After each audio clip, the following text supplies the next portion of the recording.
جہاں ہماری ملاقاتیں ممکن نہیں ہے، جہاں فرشتے بیٹھ کر ہمارے اوپر سر کے اوپر بیٹھتے ہیں، ہم تو کوئی بات خان صاحب کے ساتھ جو ہے کانفیڈینشیلٹی میں کر بھی نہیں سکتے ہیں۔ اب وکیل کا اور ایک سائل کا جو رشتہ ہوتا ہے وہ بہت ہی تقدس کا رشتہ ہی نہیں ہوتا ہے، بلکہ اس میں بہت ساری ایسی باتیں ہوتی ہیں جو کسی اور کا حق نہیں ہے سننے کا، کسی اور کا، نہ آئین نہ قانون کے تحت کوئی پوچھ بھی نہیں سکتا ہے کہ میری خان صاحب کے ساتھ کیا بات ہوئی ہے یا خان صاحب نے مجھے کیا کہا ہے، کیونکہ یہ اتنا اعتماد کا رشتہ ہوتا ہے۔ لیکن ہم بات بھی نہیں کر سکتے ہیں کیونکہ فرشتہ اوپر بیٹھا ہوتا ہے، سر کے اوپر، بار بار کہتے ہیں بھائی جاؤ بگ دے، تمہارا کمرہ سارا بگ دے، کیا یہ کافی نہیں ہے؟ لیکن پھر بھی وہ فرشتے بیٹھے ہوتے ہیں کہ کان میں بات نہ کریں۔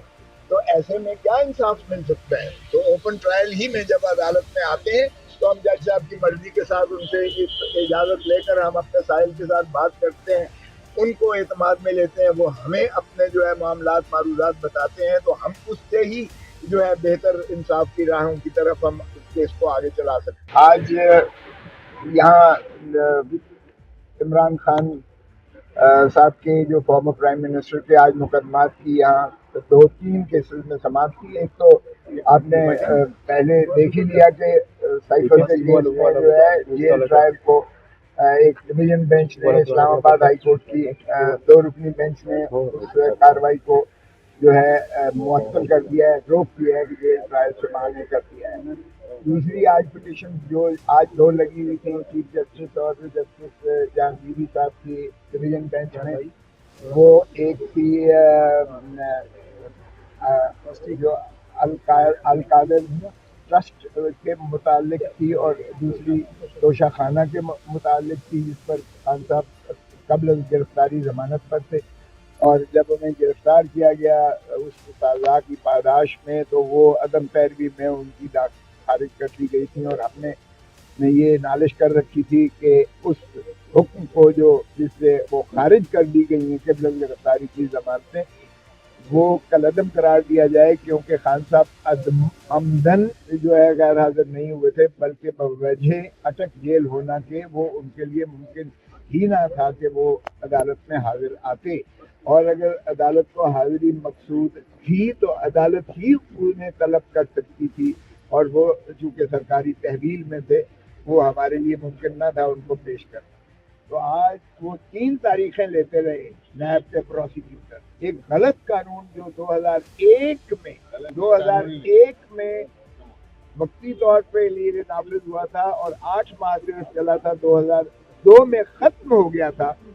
گیا تھا وہ قانون، لیپس کر گیا تھا، ریپیل ہو گیا تھا، اس کو لے کر وہ جو ہے تین تاریخیں انہوں نے لی ان کیسز میں، ان میں کہ جی ہم یہ قانون پیش کرتے ہیں، اور وہ قانون بھی ایسا تھا کہ اس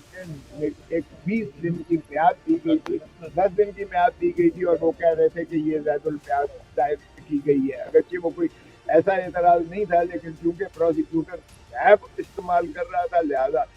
یہ ڈویژن بینچ سربراہی چیف جسٹس کی سربراہی میں آج انہوں نے لا منسٹری کو بلایا ہوا تھا، لا منسٹری کے جو ہے وہ ڈرافٹ مین آئے ہوئے تھے، اور انہوں نے آ کر بیان دیا کہ یہ کنفرم کیا، تصدیق کی اس امر کی کہ 2001 میں آیا تھا، 8 مہینے کے بعد وہ 2002 میں وہ ختم ہو گیا ہے، اب وہ قانون کا ایگزسٹ ہی نہیں کرتا ہے۔ تو ہم نے یہی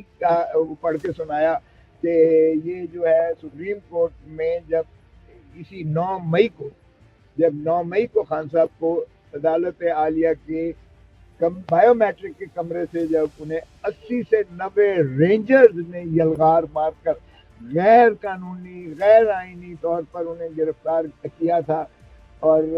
جس کے شاخسانے میں آج سارا یہ جو ہے ایک ٹرموائل آپ دیکھ رہے ہیں اس ملک میں تلاطم پھیلا ہوا ہے،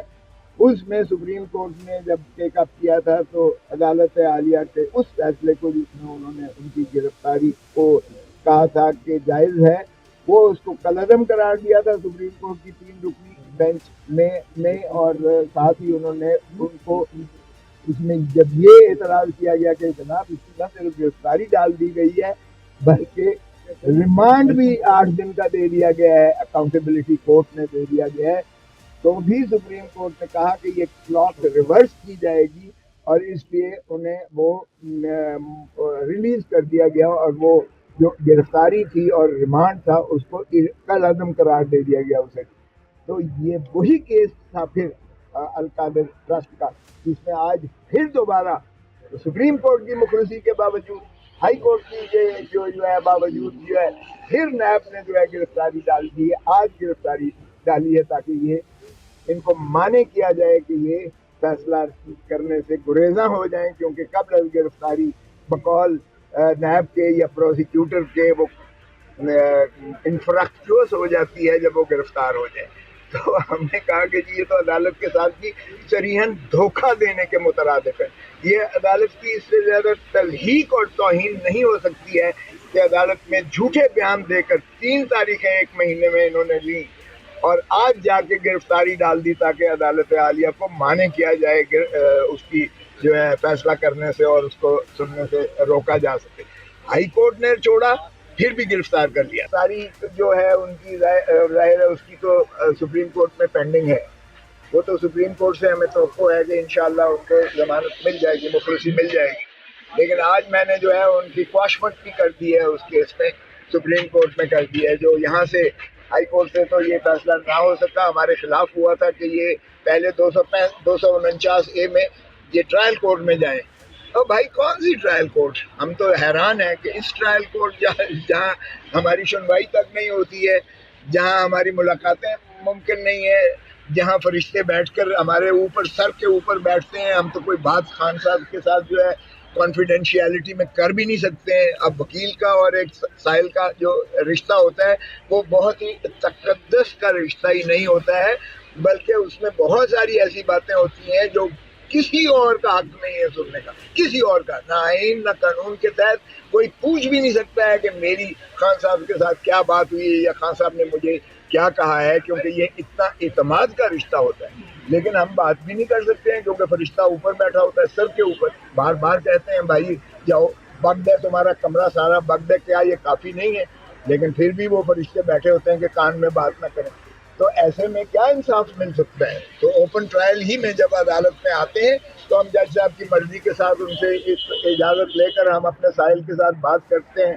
ان کو اعتماد میں لیتے ہیں، وہ ہمیں اپنے جو ہے معاملات معروضات بتاتے ہیں، تو ہم اس سے ہی جو ہے بہتر انصاف کی راہوں کی طرف ہم کیس کو آگے چلا سکتے ہیں۔ اللہ کرم کرے۔ دیکھیں اس وقت جو کچھ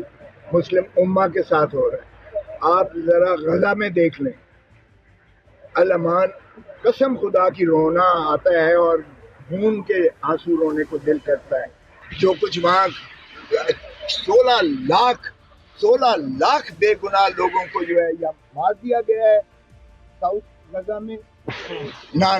16 لاکھ، یا ان کو بے گھر کر دیا گیا ہے، بے گھر کر دیا گیا ہے، پوش کر دیا گیا ہے۔ وہاں جو کچھ اس وقت ہو رہی ہے، 11,000 تو مار دیا ہے، 16 لاکھ کو ڈس لاج کر دیا ہے، ان کا جینوسائیڈ ہو رہا ہے، لٹرلی قبضہ کیا جا رہا ہے۔ اور مسلم امہ پر مجھے حیرت ہوتی ہے کہ ایک جو ہے